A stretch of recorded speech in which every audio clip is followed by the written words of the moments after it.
চন্দ্রযান 3 কে ওড়ানোর আগেই চন্দ্রযান 3 এর ল্যান্ডারের সাথে ইসরো এটা কি করে দিল, যা দেখার পর চীন, আমেরিকা, এমনকি পুরো জাপান আশ্চর্য হয়ে গেছে। ইসরো চন্দ্রযান 3 ল্যান্ডারের সাথে এমনটা করে কি প্রমাণ করতে চাইছে? সত্যি কি এই প্রযুক্তি ব্যবহার করে চন্দ্রযান 3 100% সফলতা পাবে? অন্যদিকে চীন এবং পাকিস্তান এইভাবেই হাঁপিয়ে উঠেছে, এদের হৃদস্পন্দন দ্রুত বেড়ে গেছে। ইসরো চন্দ্রযান 3 কে নিয়ে যে বড় বড় কথা বলেছিল তা শুনে এদের পায়ের তলার মাটি সরে গেছে। চন্দ্রযান 3 এর সফলতা এদের চোখের কাটা হয়ে দাঁড়িয়েছে। চীন চন্দ্রযান 3 কেও বিফল করতে পিছুপা হতো না, কিন্তু সে এখন অসমর্থ, কারণ ইসরো চন্দ্রযান 3 এর অ্যালগোরিদমকে এত শক্তিশালী বানিয়েছে যে চীনের বড় বড় হ্যাকারও একে হ্যাক করতে পারবে না। এই সময় গোটা বিশ্বে নজর এখন চন্দ্রযান 3 এর সফলতার উপর রয়েছে। এরই সাথে বিশ্বের সব বিজ্ঞানীরা চন্দ্রযান 3 থেকে অনেক কিছু শিখতে পারবে। এজন্য বিজ্ঞানীরা চন্দ্রযান 3 এর সফলতার জন্য ঈশ্বরের কাছে প্রার্থনা করছে। নাসা অনেক আশা নিয়ে বসে আছে, ইসরোকে যতটা সম্ভব সে সাহায্য করার চেষ্টা করছে, কারণ এ থেকে নাসারও অনেক লাভ হতে চলেছে। বিলিয়ন বিলিয়ন ডলারের লোকসান থেকে তারা বেঁচে যাবে। আসলে নাসা যে মানব মিশন পাঠাতে চলেছে তাতে চন্দ্রযান 3 এর ডেটা গুরুত্বপূর্ণ ভূমিকা পালন করতে চলেছে। বন্ধুরা, ভিডিওতে এমন একজনের কথা বলবো যার ইশারাতে চন্দ্রযান 3 স্পেসের দিকে অগ্রসর হয়েছে, যার ইশারাতে চন্দ্রযান 3 এর ল্যান্ডার চাঁদের মাটিতে 100% সফট ল্যান্ডিং করবে। যিনি চন্দ্রযান 2 বিফল হওয়ার সময়ই শপথ গ্রহণ করেছিলেন ল্যান্ডারকে চাঁদের মাটিতে 100% সফট ল্যান্ডিং করিয়েই তিনি ছাড়বেন।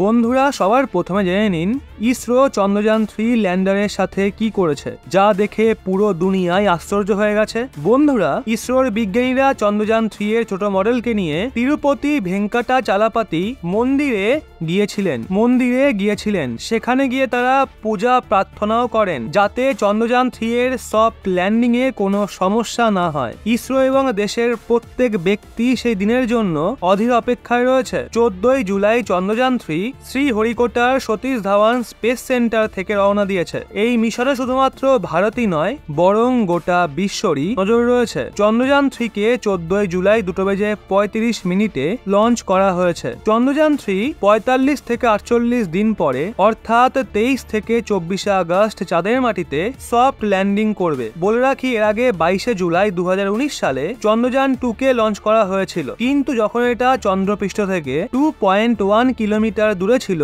তখনই ইসরোর সাথে তার সম্পর্ক বিচ্ছিন্ন হয়ে যায়। তারপর থেকেই ভারত চন্দ্রযান 3 মিশন নিয়ে কাজ করছে। চন্দ্রযান 3 লঞ্চিং এর সাথে ভারত চাঁদের মাটিতে তার মহাকাশযানকে সফলভাবে অবতরণকারী চতুর্থ দেশ হয়ে যাবে। ইসরোর পূর্ব চিফ কে শিবান বলেছেন, চন্দ্রযান 2 তে 3টে ত্রুটি ছিল যা সমস্ত স্বপ্ন ভেঙে দেয়। প্রথমত, প্রপালশন সিস্টেমে সমস্যা হয়েছিল। এটা ল্যান্ডারের গতিকে অনুমানের চেয়েও বেশি বাড়িয়ে দিয়েছিল। ল্যান্ডিং এর সময় ল্যান্ডারের গতি ধীরে ধীরে কম করার কথা ছিল যাতে চন্দ্রপৃষ্ঠে ল্যান্ডার সফট ল্যান্ডিং করতে পারে, কিন্তু ল্যান্ডারের গতি কম হওয়ার বদলে উল্টে ক্রমশ বৃদ্ধি পাচ্ছিল। এজন্য আমাদের সফটওয়্যার তাকে কন্ট্রোল করতে পারেনি। চন্দ্রযান 2 এ ল্যান্ডিং করার স্থান মানে landing area 500 metre into 500 metre রাখা হয়েছিল। সেন্সার নির্দিষ্ট প্যারামিটার পর্যন্তই সেন্স করতে সক্ষম ছিল, তার জন্য এই মিশন ফেল হয়ে যায়। মাথায় রেখেই চন্দ্রযান 3 কে ডিজাইন করা হয়েছে।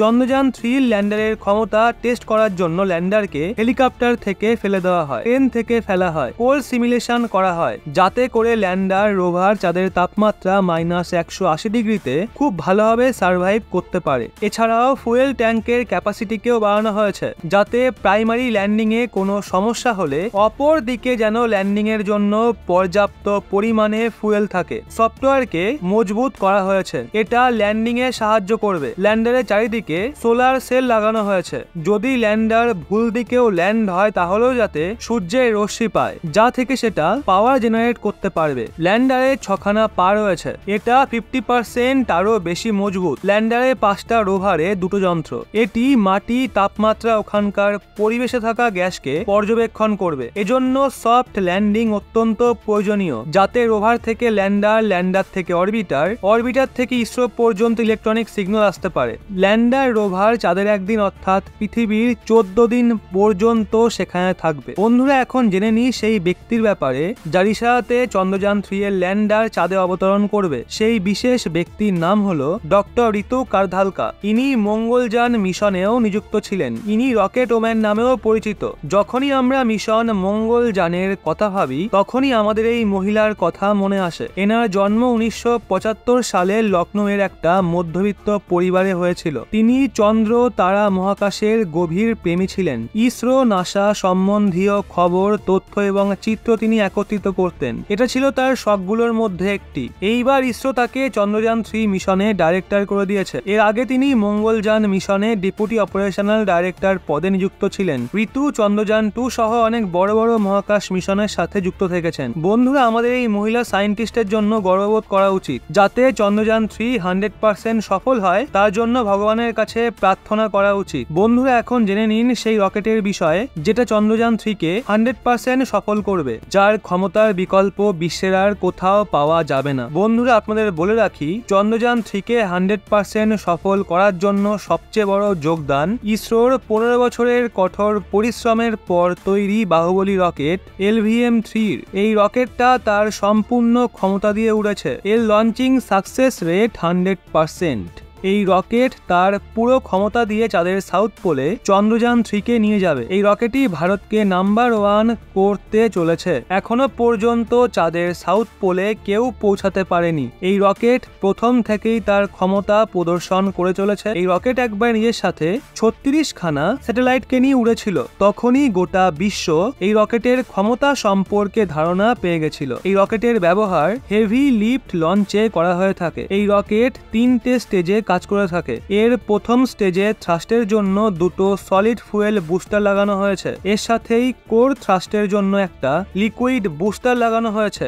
LVM-3 রকেট 640 টনের বেশি ওজন নিয়ে যেতে সক্ষম। এর সাথে এর পেলোডের ক্ষমতা 4000 কিলোর চেয়েও বেশি। এই রকেটের পুরো নাম GSLV Mk3 ছিল, যাকে গত বছরই নাম পরিবর্তন করে LVM-3 রাখা হয়েছে। এই রকেটের ওজন 642 টন, যেটা প্রায় 130 এশিয়ান হাতির ওজনের সমান। এটা লম্বায় 43.5 মিটার। এখন প্রশ্ন হলো, চন্দ্রযান 3 কে LVM-3 সাথে কেন জোড়া হলো? আসলেই রকেটে পাওয়ারফুল প্রোপালশন সিস্টেম থাকে, যেটা আর্থের গ্র্যাভিটেশনাল ফোর্সকে কাবু করে স্যাটেলাইটের মতো ভারী অবজেক্টকে স্পেসের দিকে নিয়ে যাওয়ার জন্য ভারী মাত্রায় এনার্জি প্রডিউস করে। এই লঞ্চ ভেহিকেল 10 টন পর্যন্ত স্যাটেলাইটকে লোয়ার আর্থ অরবিট পর্যন্ত নিয়ে যেতে সক্ষম, যেটা পৃথিবীর পৃষ্ঠ থেকে প্রায় 200 কিলোমিটার দূরে রয়েছে। অন্যদিকে 4 টন ওজনকে হাই আর্থ অরবিট বা জিও ট্রান্সফার অরবিট পর্যন্ত নিয়ে যেতে সক্ষম।